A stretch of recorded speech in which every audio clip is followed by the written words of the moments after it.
جہاں پر ایک بات ضرور سمجھ لینی چاہیے، حضرت امیر معاویہ رضی اللہ تعالی عنہ کے وہ اقدامات بھی بالکل ایک خالص نیت کے ساتھ، یہ ہمیں ضرور ذہن میں رکھنا چاہیے۔ بعض لوگ یہ بات جو ایسے خاص اینگل سے پروپیگیٹ کرنے کی کوشش کرتے ہیں کہ حضرت امیر معاویہ رضی اللہ تعالیٰ عنہ کے وہ سارے اقدامات شاید حکومت کے حصول کے لیے یا اپنی گورنری کے لیے یا خلافت کے لیے تھے، یہ ان کی نیت پر شک کرنا ہے۔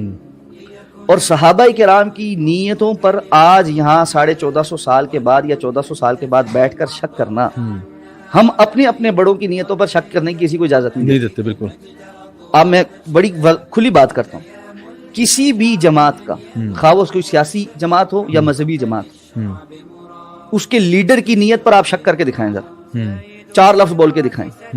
آپ کو پتا ہے کہ کیسے کیسے کامنٹس آتے ہیں اور کیا کیا لڑائی جھگڑے ہوتے ہیں، اور آمنے سامنے ہو تو گردنیں اتارنے سے بھی ہم پیچھے نہیں جاتے۔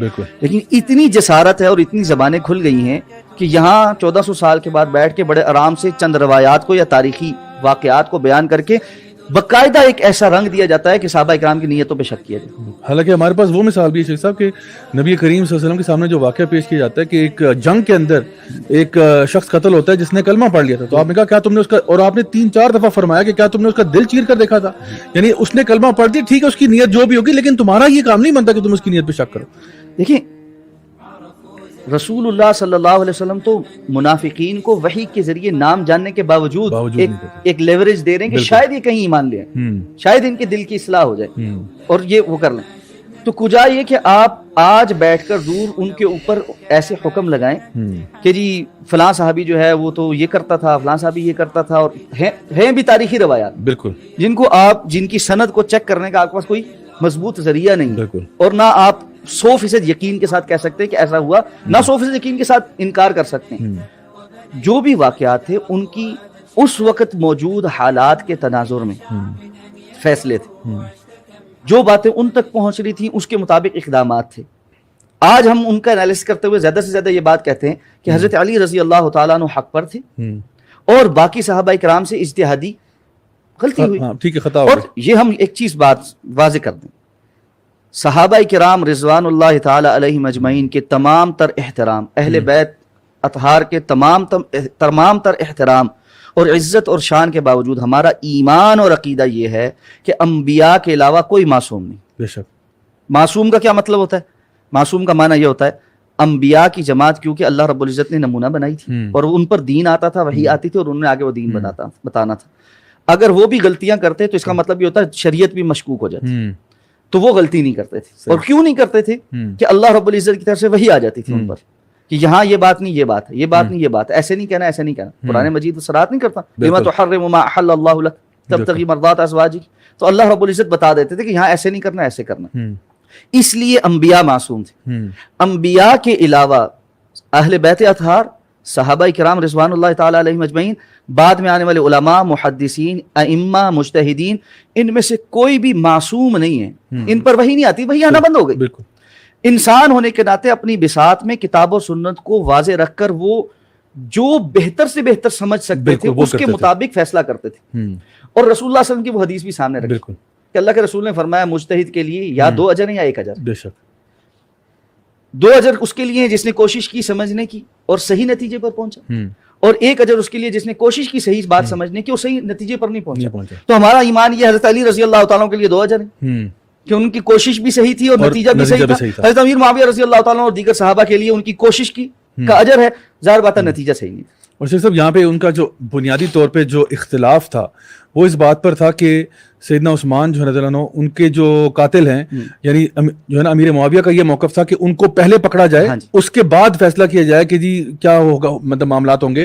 اور سیدنا علی کا موقف یہ تھا کہ نہیں، وہ کیونکہ پوری جماعت ہے اور وہ سارے ہی کھڑے ہو گئے تھے کہ جی ہم ہیں قاتلین، بہت زیادہ ایک طرح سے ان کے اندر ایک وہ بغاوت والا ایک چیز آ گئی تھی، تو وہ چاہتے تھے کہ جنہوں نے ایکچولی قتل کیے ان کو پکڑا جائے۔ کیا ایسی بات ہے اس میں کوئی وضاحت؟ یعنی یہ بات سمجھ آنے میں لاجیکلی آپ تھوڑا سا اس کو ایک اسپیکٹ سے دیکھیں گے نا، آپ کو سمجھ آ جائے۔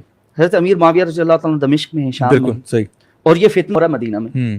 حضرت علی رضی اللہ تعالیٰ مدینہ میں اور وہاں کے حالات کو زیادہ بہتر جانتے ہیں۔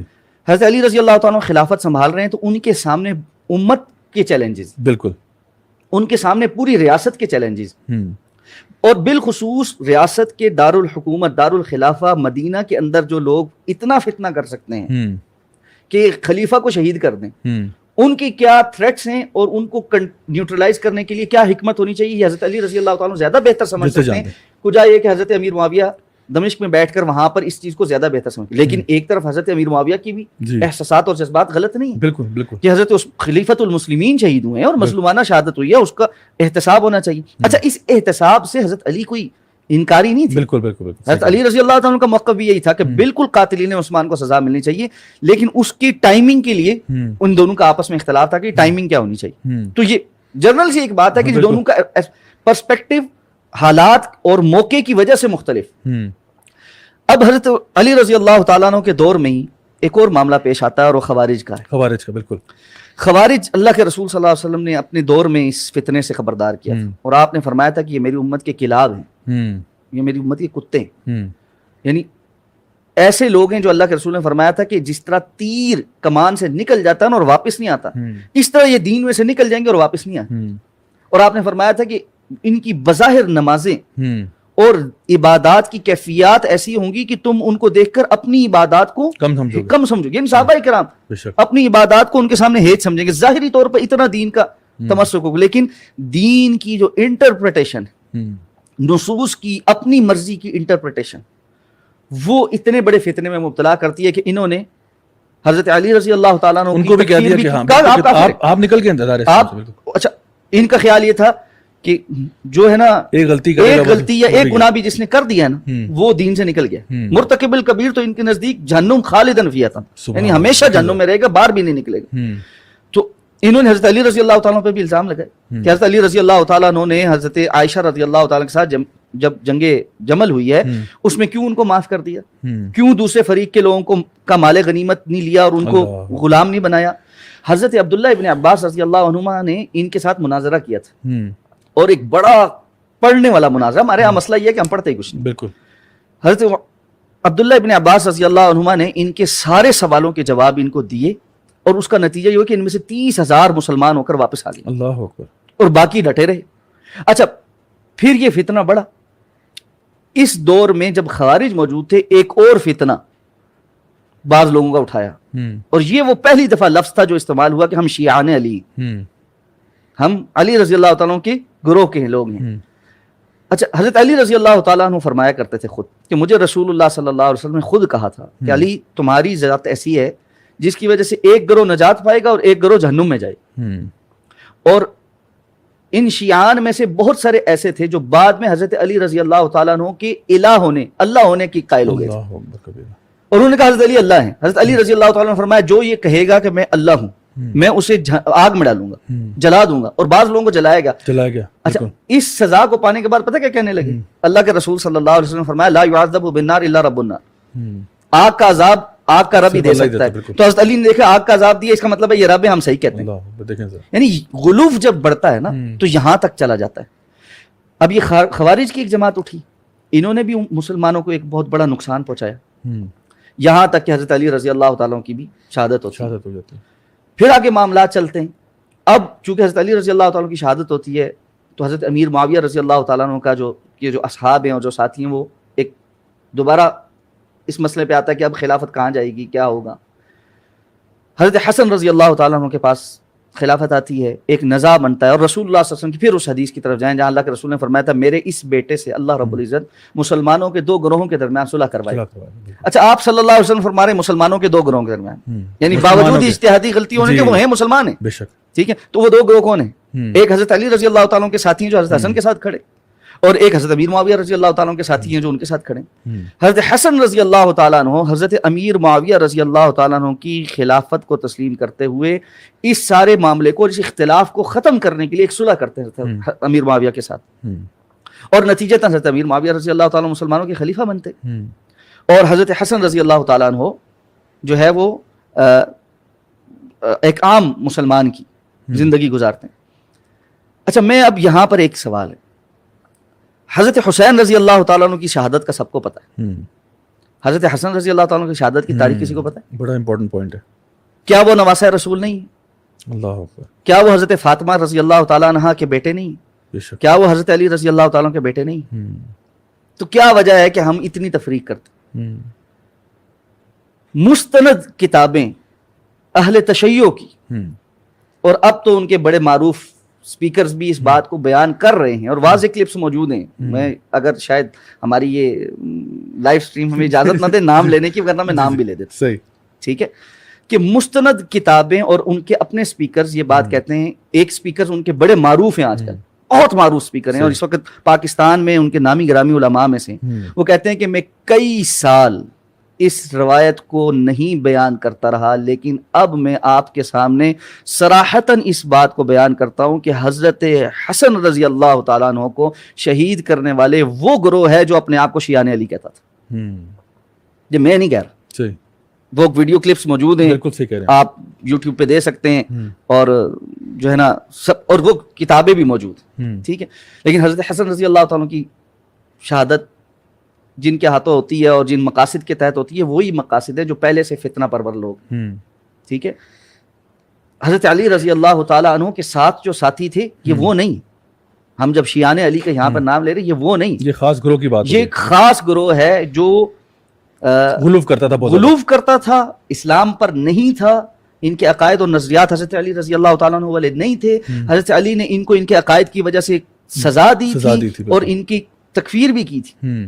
اور یہ مڑ کر پھر کبھی حضرت علی کے ساتھی بنتے تھے اور کبھی تکفیر بھی کرتے تھے. یہ بھی ثابت. اچھا ان ساری باتوں پہ جب حالات یہاں پہنچے، انہوں نے حضرت حسن رضی اللہ تعالیٰ کو شہید کیا اس بات پر کہ انہوں نے امیر معاویہ رضی اللہ تعالیٰ کے ساتھ جا کے صلح کر لی، اور ہمارا تو سارا وہ جو کھیل تھا وہ خراب ہو گیا سارا، کہ امت میں جو اختلاف پیدا کرنا ہے. اور جو ان کا خاص بڑے تھے، جو اس عبداللہ ابن سبا کے آگے جو ہے وہ یعنی تربیت یافتہ تھے، ان کا تو سارا کام ملیا میٹ ہو گیا.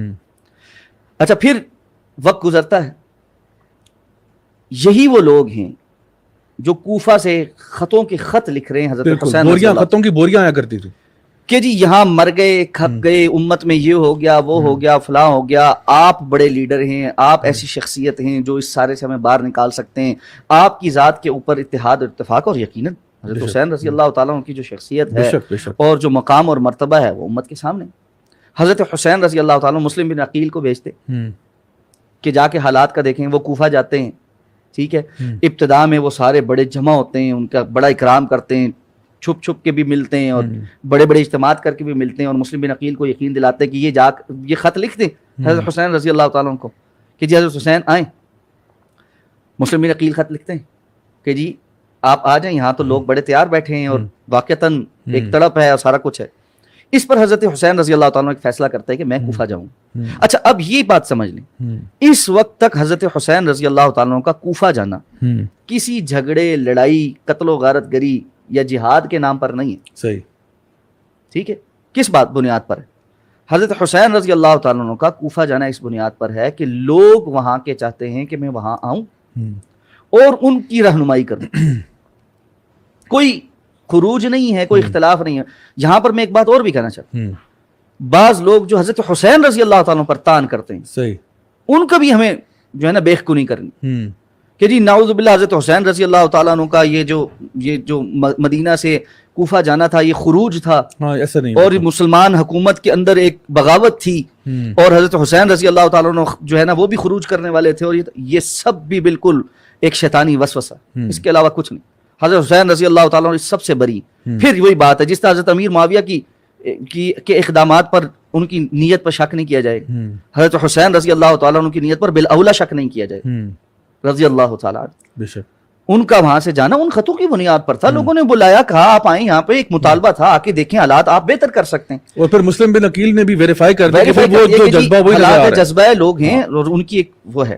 اچھا حضرت حسین رضی اللہ تعالیٰ عنہ کو صحابہ کرام نے مشورہ بھی دیا، ارد گرد جو بڑے صحابہ تھے کہ آپ نہ جائیں، یہ فتنہ ہی ہے. اور یہ بار بار وہی حالات چل رہے ہیں. ظاہر بات تذیرک صحابہ کرام بڑے جو زیادہ حالات کو پرکھ رہے تھے، شروع سے دیکھ رہے تھے، وہ سارا بھی ٹھیک ہے. حضرت حسین رضی اللہ تعالیٰ مجبور تھے کہ جی میں اتنے سارے لوگوں کی ایک رائے کو جس کو مسلم بن عقیل ویریفائی کر چکے کیسے چھوڑ دوں.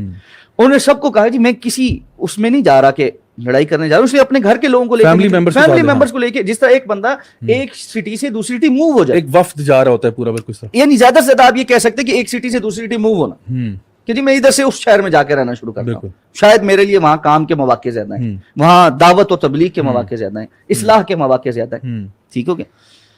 حضرت حسین رضی اللہ تعالیٰ وہاں سے جاتے ہیں اور رستے میں آپ کو خبر ملتی ہے کہ مسلم بن عقیل کو وہاں پہ لوگوں نے قتل کر دیا, ان کو بھی اور ہانی بن عروہ کو بھی جو ہے نا وہاں قتل کر دیا گیا. رستے میں ملنے والا بندہ ان کو کہتا ہے کہ میرا آپ کو مشورہ, آپ واپس چلے جائیں. حسین کہتے ہیں میں اب آ گیا ہوں تو واپس نہیں جا سکتا. ظاہر بات ہے ایک بڑا اقدام ہے, سارا کچھ. رستے میں ان کو روکا جاتا ہے کربلا میں, اور وہاں پر پھر جو حالات ہیں, اب سچ بات یہ تاریخی روایات بہت کچھ بولتی بھی ہیں اور بہت کچھ نہیں بھی بولتی. ان کو ویریفائی کرنے کا کوئی سرٹن 100% ویریفیکیشن کا کوئی کرائٹیریا ہمارے پاس نہیں. مختلف مورخین نے مختلف واقعات بہت سارے ڈفرینٹ ایسپیکٹ سے بیان کر دی, اور اتنے ورژنز ہیں. جہاں پہ سچ بات یہ اس واقعے کے اتنے ورژنز ہیں کہ جس کو اگر آپ اکٹھا کریں نا ایک پوری لائبریری بن جائے کہ جی اتنے ورژنز. اچھا ورژنز کی بات یہ ہوتی ہے نا, ایک یہ ہوتا ہے کہ جی اہل السنہ کا ایک ورژن ہے اور اہل التشیع کا ایک ورژن ہے, تو بھی بات چلو سمجھ آتی ہے, یہ دو آپس میں اس موضوع پر اختلاف کرتے ہیں. آپ اہل التشیع کے علماء اور ذاکرین اور ان کی مجلسوں میں بیان ہونے والا اس واقعے کی تفصیل سنیں, آپ کو ادھر کوئی ورژن ایک مل جائے نا تو بھی بات صحیح. ہاں صحیح کہہ رہے ہیں. یعنی جتنے امام بارگاہیں ہیں نا اور جتنی مجلسیں پڑھی جا رہی ہیں, میرا اس دفعہ کا آپ کو دعوت ہے, جو سن رہے ہیں ان کو بھی دعوت ہے, آپ ان کی ویڈیوز نکالیں اور ہر ذاکر کی صبح پڑھی گئی مجلس اور شام کو علیحدہ دوسرے ذاکر کی پڑھی گئی مجلس کا اس واقعے کا آپس میں کمپیریزن کریں, کیا ایک ہے. 2-4 باتوں کے علاوہ باقی ساری باتیں مختلف. اور جب آپ تاریخی بات کو بیان کرتے ہیں نا اسی طرح ہوتا ہے.